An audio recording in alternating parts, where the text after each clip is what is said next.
Sherlock Holmes by Arthur Conan Doyle. The 5 Orange Pips. If you enjoy classic audiobooks, consider subscribing. New stories are released every day. Let me know in the comments which story you'd like next.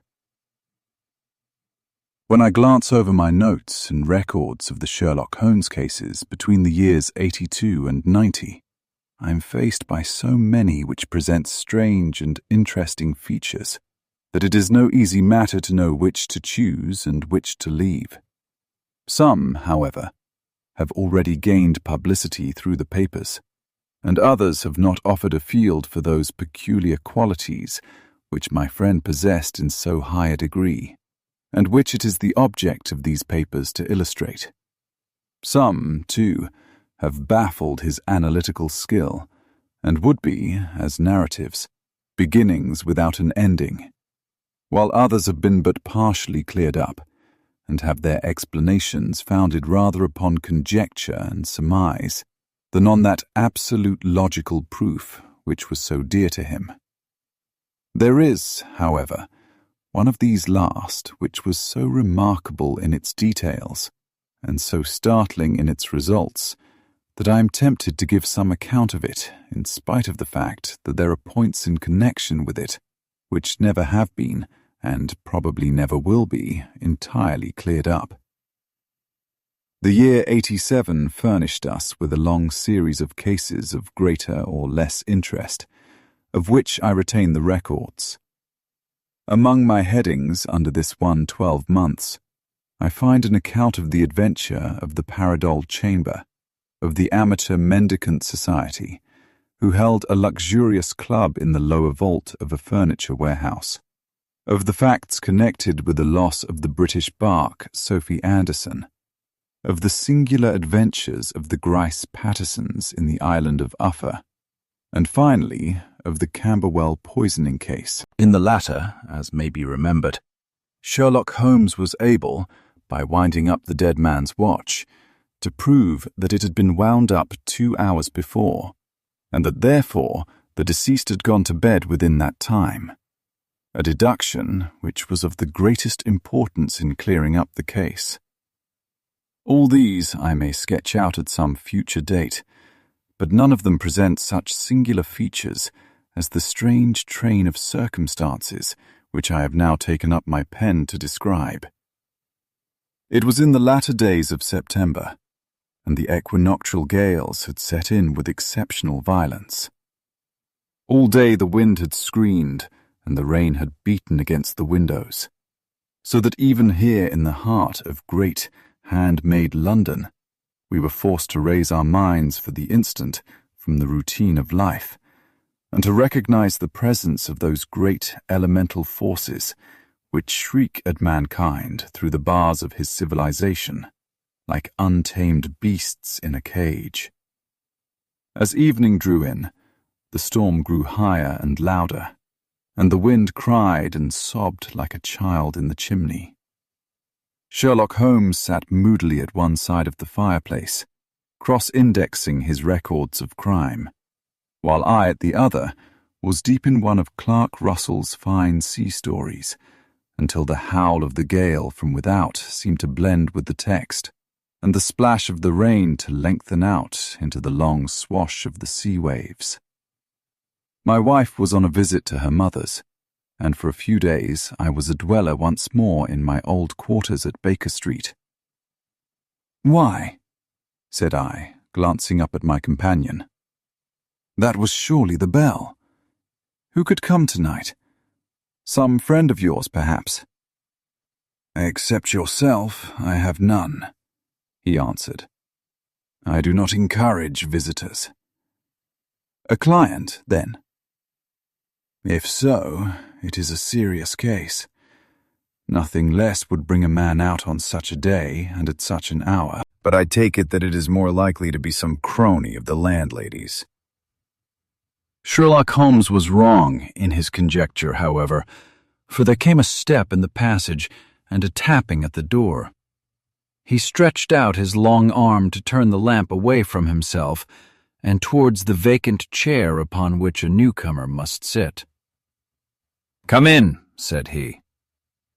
The man who entered was young, some 22 at the outside, well-groomed and trimly clad, with something of refinement and delicacy in his bearing. The streaming umbrella which he held in his hand, and his long, shining waterproof, told of the fierce weather through which he had come. He looked about him anxiously in the glare of the lamp, and I could see that his face was pale and his eyes heavy, like those of a man who is weighed down with some great anxiety. "I owe you an apology," he said, raising his golden pince-nez to his eyes. "I trust that I am not intruding. I fear that I've brought some traces of the storm and rain into your snug chamber." "Give me your coat and umbrella," said Holmes. "They may rest here on the hook and will be dry presently. You've come up from the southwest, I see." "Yes, from Horsham. That clay and chalk mixture which I see upon your toe-caps is quite distinctive. I have come for advice." "That is easily got." "And help." "That is not always so easy." "I have heard of you, Mr. Holmes. I heard from Major Prendergast how you saved him in the Tankerville Club scandal." "Ah, of course. He was wrongfully accused of cheating at cards." "He said that you could solve anything." "He said too much." "That you are never beaten." "I have been beaten 4 times, 3 times by men, and once by a woman." "But what is that compared with the number of your successes?" "It is true that I have been generally successful." "Then you may be so with me." "I beg that you will draw your chair up to the fire and favor me with some details as to your case." "It is no ordinary one." "None of those which come to me are. I am the last court of appeal." "And yet I question, sir, whether in all your experience you have ever listened to a more mysterious and inexplicable chain of events than those which have happened in my own family." "You fill me with interest," said Holmes. "Pray give us the essential facts from the commencement, and I can afterwards question you as to those details which seem to me to be most important." The young man pulled his chair up and pushed his wet feet out towards the blaze. "My name," said he, "is John Openshaw. But my own affairs have, as far as I can understand, little to do with this awful business. It is a hereditary matter, so in order to give you an idea of the facts, I must go back to the commencement of the affair. You must know that my grandfather had 2 sons, my uncle Elias and my father Joseph. My father had a small factory at Coventry, which he enlarged at the time of the invention of bicycling. He was a patentee of the Openshaw unbreakable tire, and his business met with such success that he was able to sell it and to retire upon a handsome competence. My uncle Elias emigrated to America when he was a young man and became a planter in Florida, where he was reported to have done very well. At the time of the war he fought in Jackson's army, and afterwards under Hood, where he rose to be a colonel. When Lee laid down his arms, my uncle returned to his plantation, where he remained for 3 or 4 years. About 1869 or 1870 he came back to Europe and took a small estate in Sussex near Horsham. He had made a very considerable fortune in the States, and his reason for leaving them was his aversion to the Negroes and his dislike of the Republican policy in extending the franchise to them. He was a singular man, fierce and quick-tempered, very foul-mouthed when he was angry, and of a most retiring disposition. During all the years that he lived at Horsham, I doubt if ever he set foot in the town. He had a garden and 2 or 3 fields round his house, and there he would take his exercise, though very often for weeks on end he would never leave his room. He drank a great deal of brandy and smoked very heavily, but he would see no society and did not want any friends, not even his own brother. He didn't mind me. In fact, he took a fancy to me, for at the time when he saw me first, I was a youngster of 12 or so. This would be in the year 1878, after he had been 8 or 9 years in England. He begged my father to let me live with him, and he was very kind to me in his way. When he was sober, he used to be fond of playing backgammon and draughts with me, and he would make me his representative both with the servants and with the tradespeople, so that by the time that I was 16, I was quite master of the house. I kept all the keys and could go where I liked and do what I liked, so long as I did not disturb him in his privacy. There was one singular exception, however, for he had a single room, a lumber room up among the attics, which was invariably locked, and which he would never permit either me or anyone else to enter. With a boy's curiosity, I have peeped through the keyhole, but I was never able to see more than such a collection of old trunks and bundles as would be expected in such a room. One day, it was in March 1883, a letter with a foreign stamp lay upon the table in front of the colonel's plate. It was not a common thing for him to receive letters, for his bills were all paid in ready money, and he had no friends of any sort. "From India," said he as he took it up. "Pondicherry postmark. What can this be?" Opening it hurriedly, out there jumped 5 little dried orange pips, which pattered down upon his plate. I began to laugh at this, but the laugh was struck from my lips at the sight of his face. His lip had fallen, his eyes were protruding, his skin the color of putty, and he glared at the envelope which he still held in his trembling hand. "K, K, K!" he shrieked, and then, My God, my sins have overtaken me." "What is it, uncle?" I cried. "Death," said he, and rising from the table, he retired to his room, leaving me palpitating with horror. I took up the envelope and saw scrawled in red ink upon the inner flap, just above the gum, the letter K 3 times repeated. There was nothing else save the 5 dried pips. What could be the reason of his overpowering terror? I left the breakfast table, and as I ascended the stair I met him coming down with an old rusty key which must have belonged to the attic in one hand, and a small brass box, like a cash box, in the other. "They may do what they like, but I'll checkmate them still," said he with an oath. "Tell Mary that I shall want a fire in my room today, and send down to Fordham, the Horsham lawyer." I did as he ordered, and when the lawyer arrived I was asked to step up to the room. The fire was burning brightly, and in the grate there was a mass of black, fluffy ashes, as of burned paper, while the brass box stood open and empty beside it.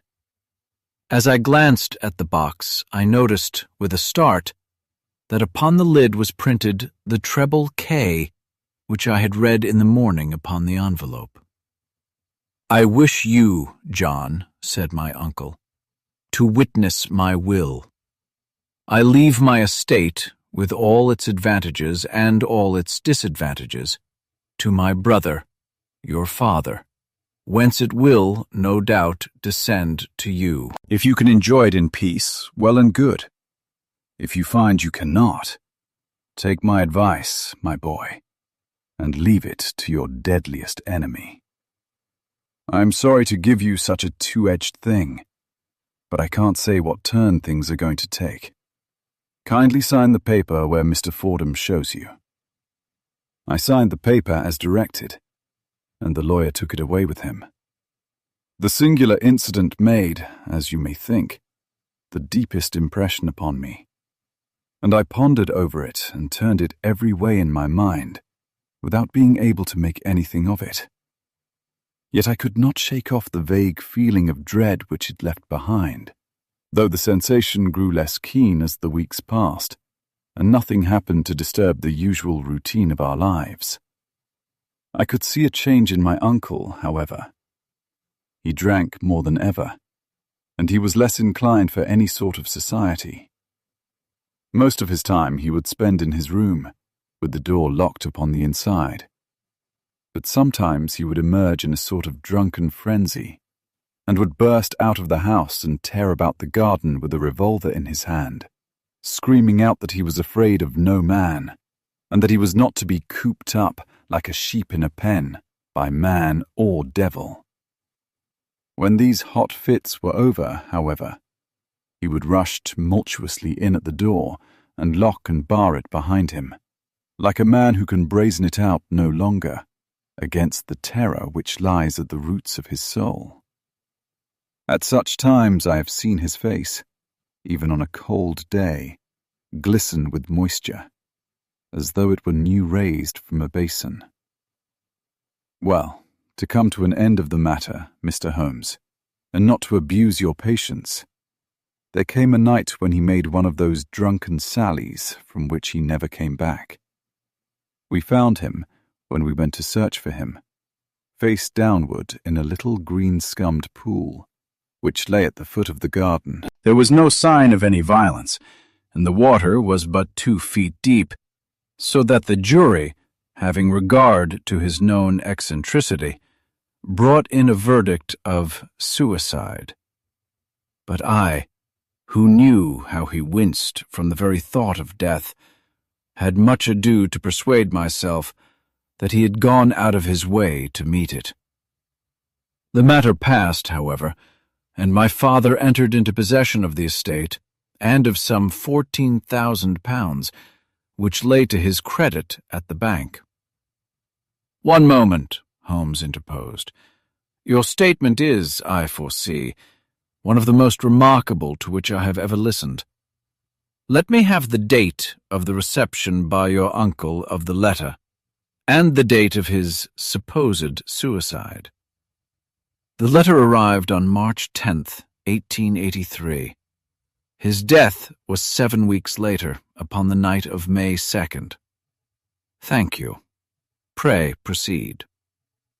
"When my father took over the Horsham property, he, at my request, made a careful examination of the attic, which had been always locked up.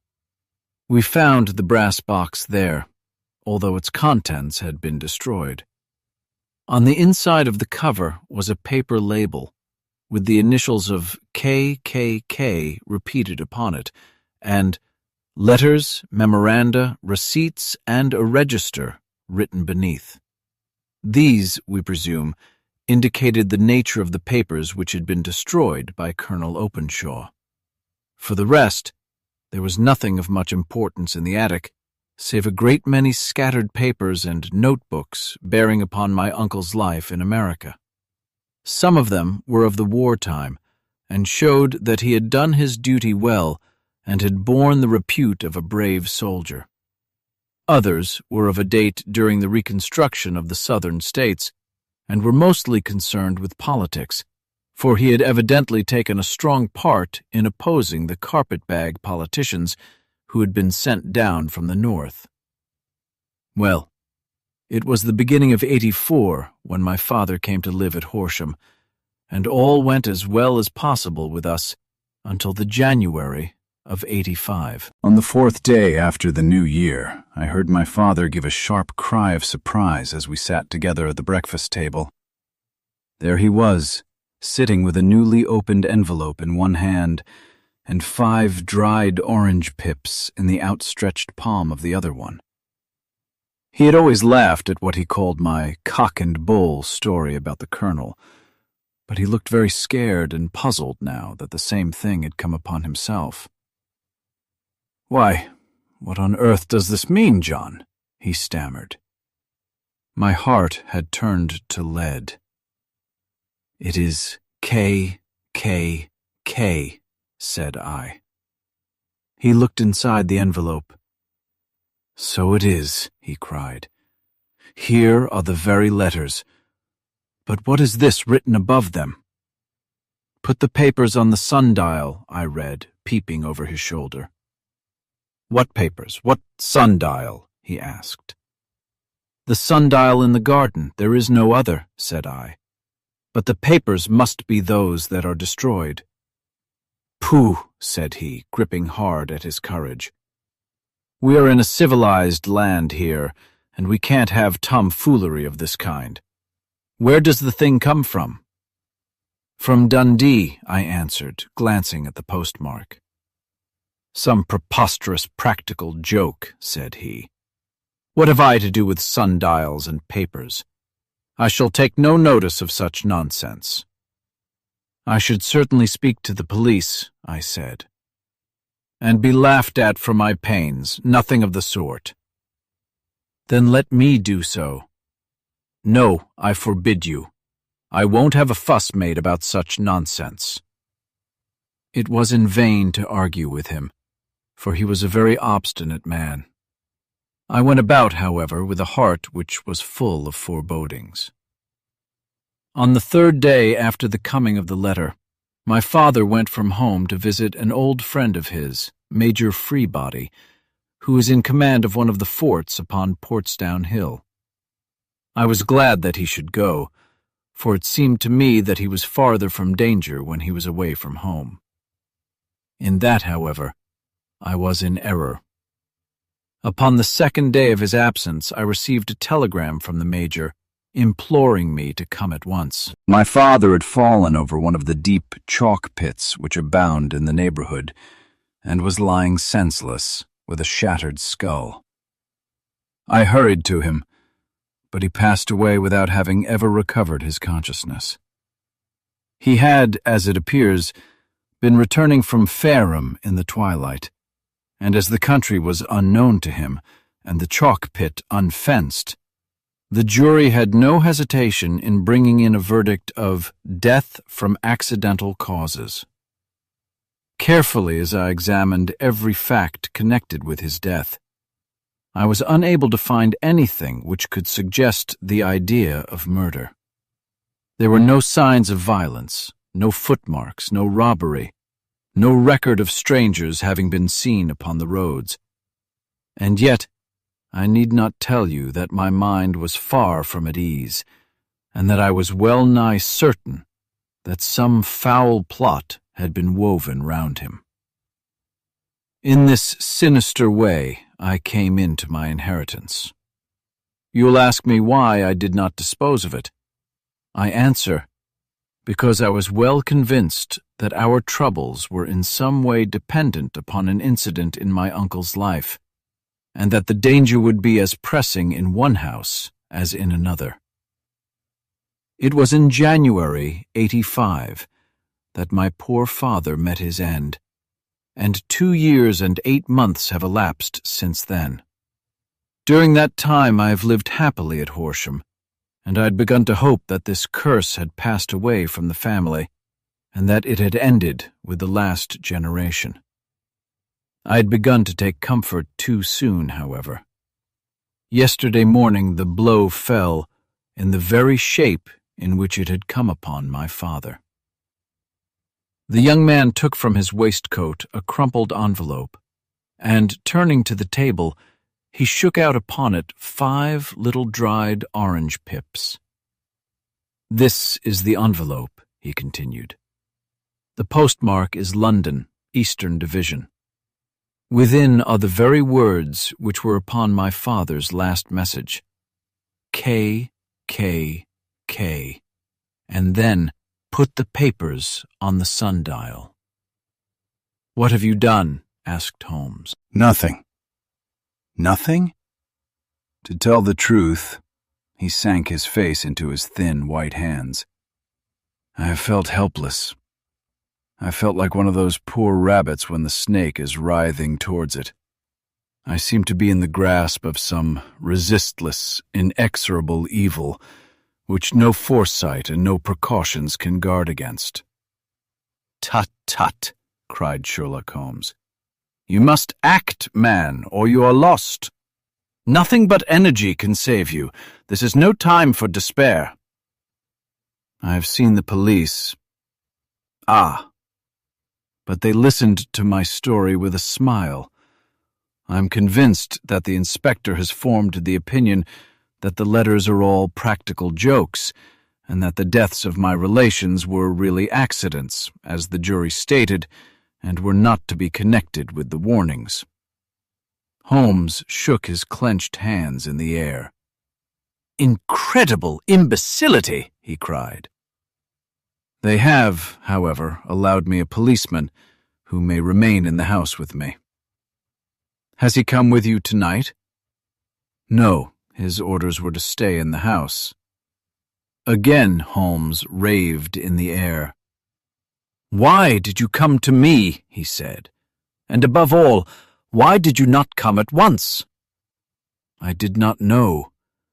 It was only today that I spoke to Major Prendergast about my troubles, and was advised by him to come to you." "It is really 2 days since you had the letter. We should have acted before this. You have no further evidence, I suppose, than that which you have placed before us? No suggestive detail which might help us?" "There is one thing," said John Openshaw. He rummaged in his coat pocket, and, drawing out a piece of discolored, blue-tinted paper, he laid it out upon the table. "I have some remembrance," said he, "that on the day when my uncle burned the papers, I observed that the small, unburned margins which lay amid the ashes were of this particular color. I found this single sheet upon the floor of his room, and I am inclined to think that it may be one of the papers which has, perhaps, fluttered out from among the others, and in that way has escaped destruction. Beyond the mention of pips, I do not see that it helps us much. I think myself that it is a page from some private diary. The writing is undoubtedly my uncle's." Holmes moved the lamp, and we both bent over the sheet of paper, which showed by its ragged edge that it had indeed been torn from a book. It was headed March 1869, and beneath were the following enigmatical notices. 4th, Hudson came, same old platform. 7th, set the pips on Macaulay, Paramore, and John Swain of St. Augustine. 9th, Macaulay cleared. 10th, John Swain cleared. 12th, visited Paramore, all well. "Thank you," said Holmes, folding up the paper and returning it to our visitor. "And now you must on no account lose another instant. We cannot spare time even to discuss what you have told me. You must get home instantly and act." "What shall I do?" "There is but one thing to do. It must be done at once. You must put this piece of paper which you have shown us into the brass box which you have described. You must also put in a note to say that all the other papers were burned by your uncle, and that this is the only one which remains. You must assert that in such words as will carry conviction with them. Having done this, you must at once put the box out upon the sundial as directed. Do you understand?" "Entirely." "Do not think of revenge, or anything of the sort at present. I think that we may gain that by means of the law, but we have our web to weave, while theirs is already woven. The first consideration is to remove the pressing danger which threatens you. The second is to clear up the mystery and to punish the guilty parties." "I thank you," said the young man, rising and pulling on his overcoat. "You have given me fresh life and hope. I shall certainly do as you advise. Do not lose an instant, and above all, Take care of yourself in the meanwhile, for I do not think that there can be a doubt that you are threatened by a very real and imminent danger. How do you go back? By train from Waterloo. It is not yet 9. The streets will be crowded, so I trust that you may be in safety. And yet you cannot guard yourself too closely. I am armed. That is well. Tomorrow I shall set to work upon your case. I shall see you at Horsham, then. No, your secret lies in London. It is there that I shall seek it. Then I shall call upon you in a day, or in 2 days, with news as to the box and the papers. I shall take your advice in every particular. He shook hands with us and took his leave. Outside the wind still screamed, and the rain splashed and pattered against the windows.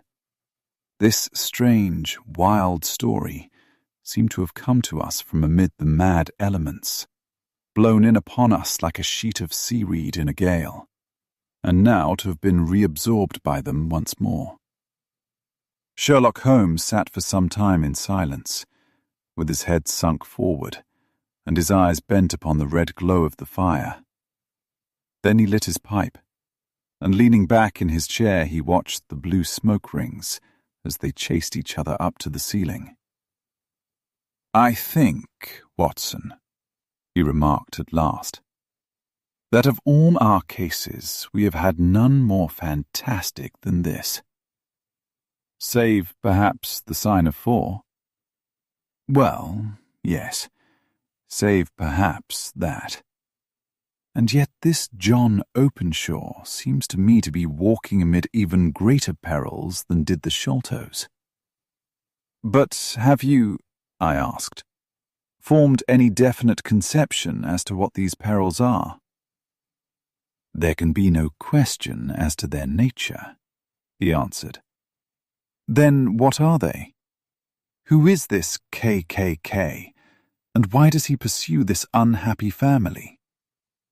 Sherlock Holmes closed his eyes and placed his elbows upon the arms of his chair, with his fingertips together. "The ideal reasoner," he remarked, "would, when he had once been shown a single fact in all its bearings, deduce from it not only all the chain of events which led up to it, but also all the results which would follow from it.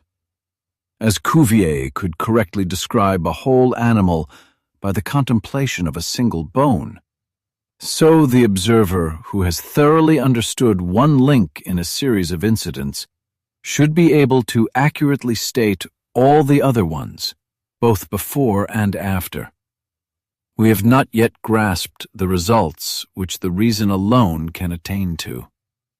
Problems may be solved in the study which have baffled all those who have sought a solution by the aid of their senses.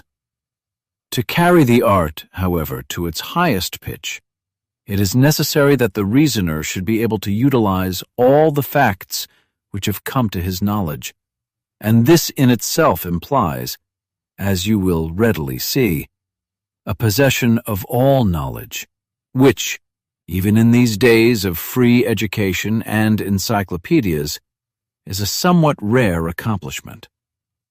It is not so impossible, however, that a man should possess all knowledge which is likely to be useful to him in his work, and this I have endeavored in my case to do. If I remember rightly, you, on one occasion, in the early days of our friendship, defined my limits in a very precise fashion. "Yes," I answered, laughing. It was a singular document. Philosophy, astronomy, and politics were marked at 0, I remember. Botany variable, geology profound as regards the mud stains from any region within 50 miles of town, chemistry eccentric, anatomy unsystematic, sensational literature and crime records unique, violin player, boxer, swordsman, lawyer, and self-poisoner by cocaine and tobacco. Those, I think, were the main points of my analysis. Holmes grinned at the last item. "Well," he said, "I say now, as I said then, that a man should keep his little brain attic stocked with all the furniture that he is likely to use, and the rest he can put away in the lumber room of his library, where he can get it if he wants it. Now, for such a case as the one which has been submitted to us tonight, we need certainly to muster all our resources. Kindly hand me down the letter K of the American Encyclopedia which stands upon the shelf beside you. Thank you. Now, let us consider the situation and see what may be deduced from it. In the first place, we may start with a strong presumption that Colonel Openshaw had some very strong reason for leaving America. Men at his time of life do not change all their habits and exchange willingly the charming climate of Florida for the lonely life of an English provincial town. His extreme love of solitude in England suggests the idea that he was in fear of someone or something, so we may assume as a working hypothesis that it was fear of someone or something which drove him from America. As to what it was he feared, we can only deduce that by considering the formidable letters which were received by himself and his successors. Did you remark the postmarks of those letters? The first was from Pondicherry, the second from Dundee, and the third from London.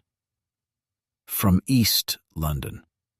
What do you deduce from that? They are all seaports, that the writer was on board of a ship. Excellent. We have already a clue.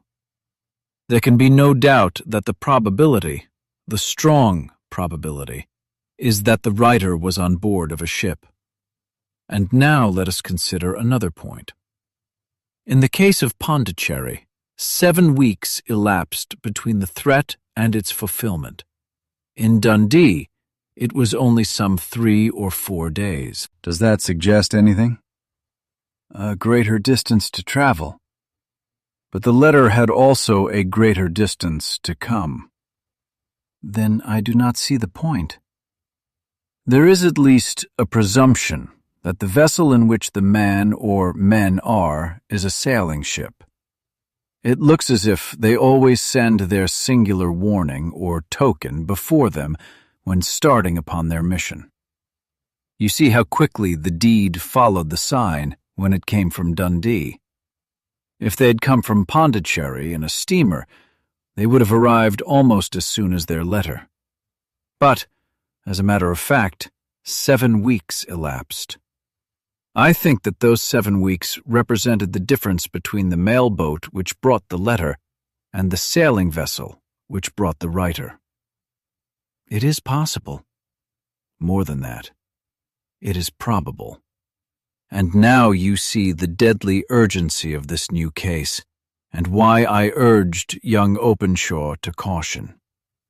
The blow has always fallen at the end of the time which it would take the senders to travel the distance. But this one comes from London, and therefore we cannot count upon delay.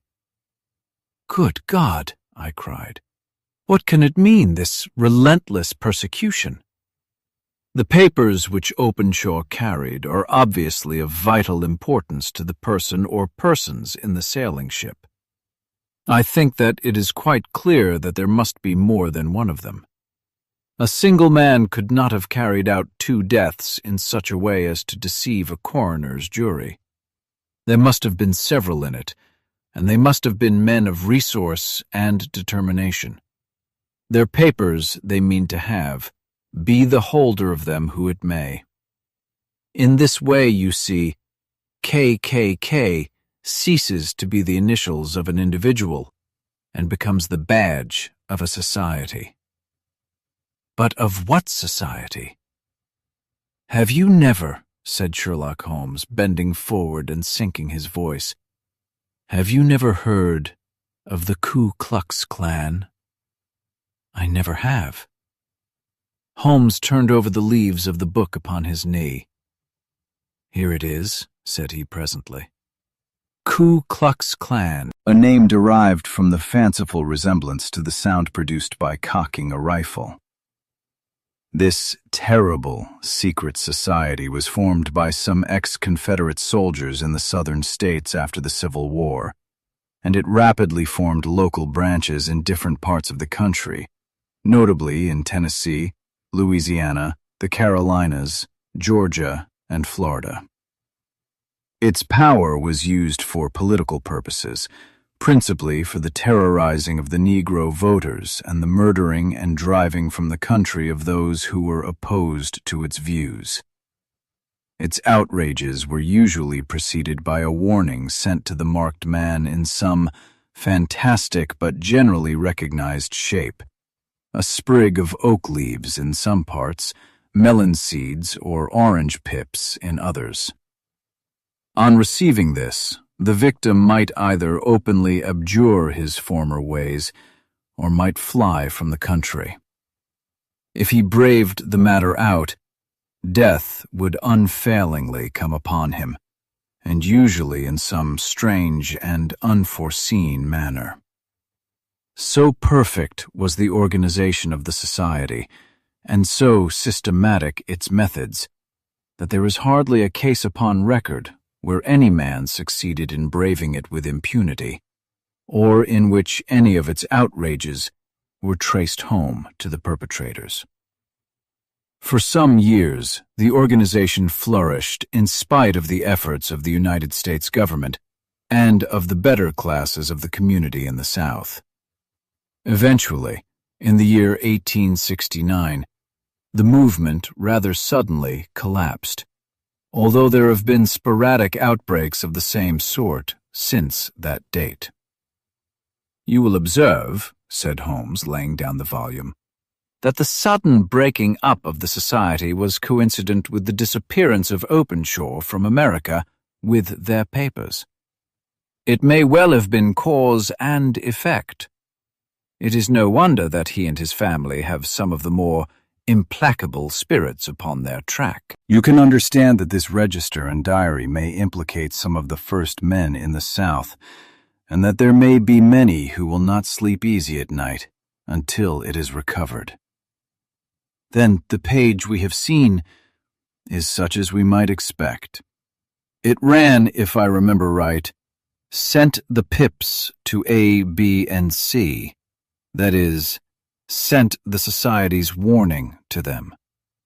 Then there are successive entries that A and B cleared or left the country, and finally that C was visited, with, I fear, a sinister result for C. Well, I think, Doctor, that we may let some light into this dark place, and I believe that the only chance young Openshaw has in the meantime is to do what I have told him.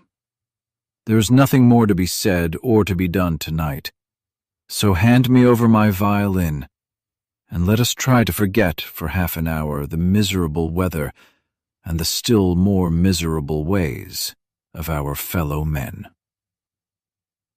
It had cleared in the morning, and the sun was shining with a subdued brightness through the dim veil which hangs over the great city.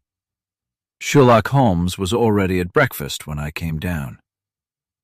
"You will excuse me for not waiting for you," said he. "I have, I foresee, a very busy day before me in looking into this case of young Openshaw's." "What steps will you take?" I asked. "It will very much depend upon the results of my first inquiries. I may have to go down to Horsham after all." "You will not go there first?" "No, I shall commence with the city. Just ring the bell, and the maid will bring up your coffee." As I waited, I lifted the unopened newspaper from the table and glanced my eye over it. It rested upon a heading which sent a chill to my heart. "Holmes," I cried, "you are too late." "Ah," said he, laying down his cup, "I feared as much. How was it done?" He spoke calmly, but I could see that he was deeply moved. My eye caught the name of Openshaw and the heading, Tragedy near Waterloo Bridge. Here is the account. Between 9 and 10 last night, Police Constable Cook of the H Division, on duty near Waterloo Bridge, heard a cry for help and a splash in the water. The night, however, was extremely dark and stormy, so that, in spite of the help of several passers-by, it was quite impossible to effect a rescue. The alarm, however, was given, and by the aid of the water police, the body was eventually recovered. It proved to be that of a young gentleman whose name, as it appears from an envelope which was found in his pocket, was John Openshaw, and whose residence is near Horsham. It is conjectured that he may have been hurrying down to catch the last train from Waterloo Station, and that in his haste and the extreme darkness, he missed his path and walked over the edge of one of the small landing places for river steamboats.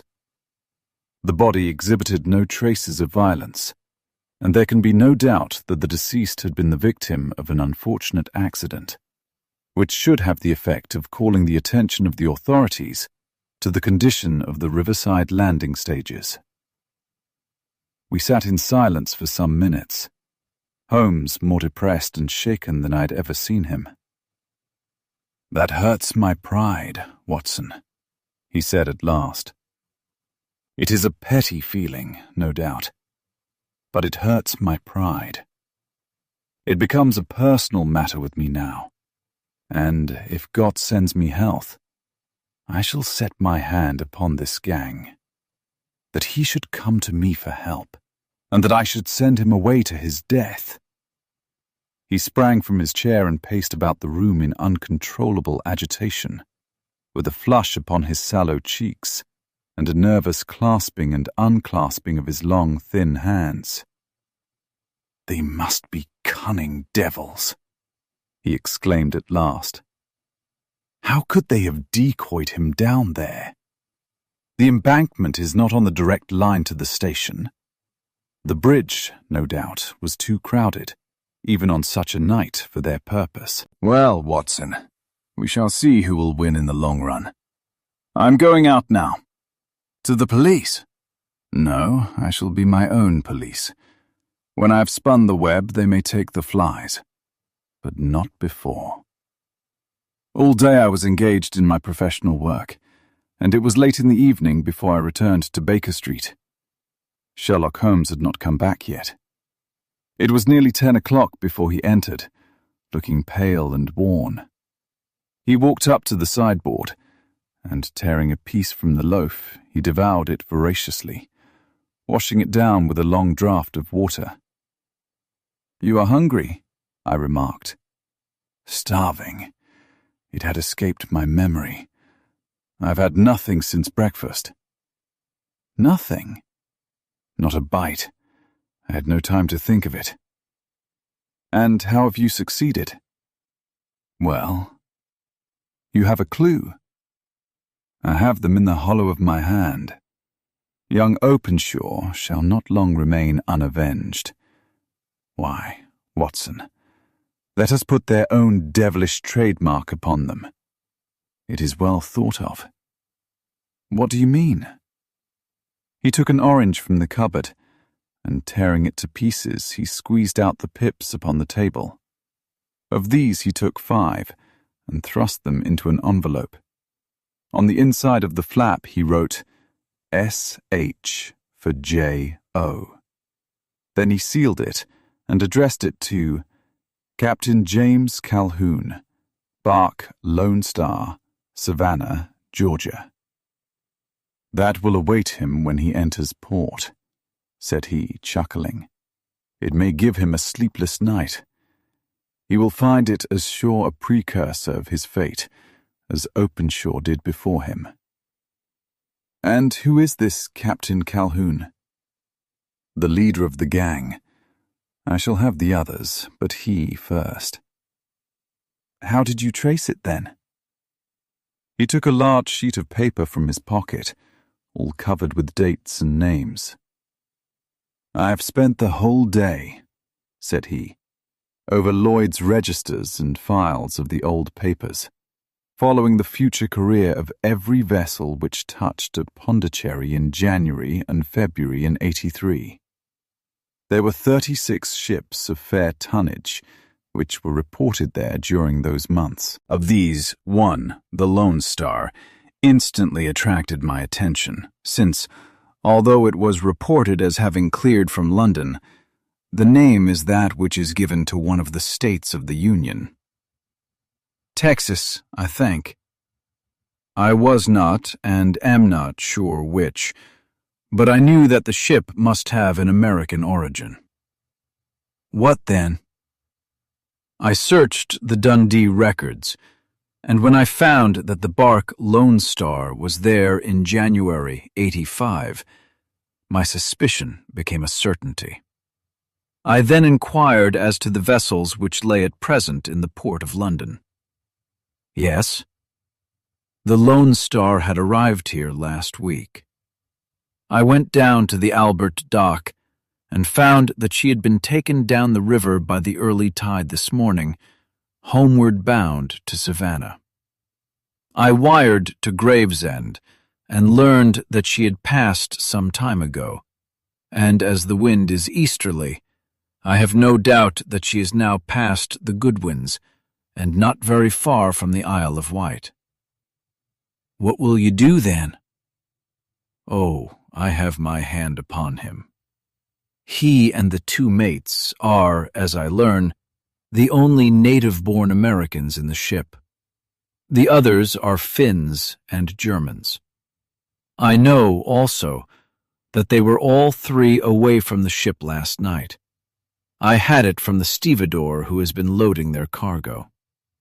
By the time that their sailing ship reaches Savannah, the mailboat will have carried this letter, and the cable will have informed the police of Savannah that these three gentlemen are badly wanted here upon a charge of murder. There is ever a flaw, however, in the best laid of human plans, and the murderers of John Openshaw were never to receive the orange pips which would show them that another, as cunning and as resolute as themselves, was upon their track. Very long and very severe were the equinoctial gales that year. We waited long for news of the Lone Star of Savannah, but none ever reached us. We did at last hear that somewhere far out in the Atlantic, a shattered sternpost of a boat was seen swinging in the trough of a wave, with the letters LLS carved upon it. And that is all which we shall ever know of the fate of the Lone Star.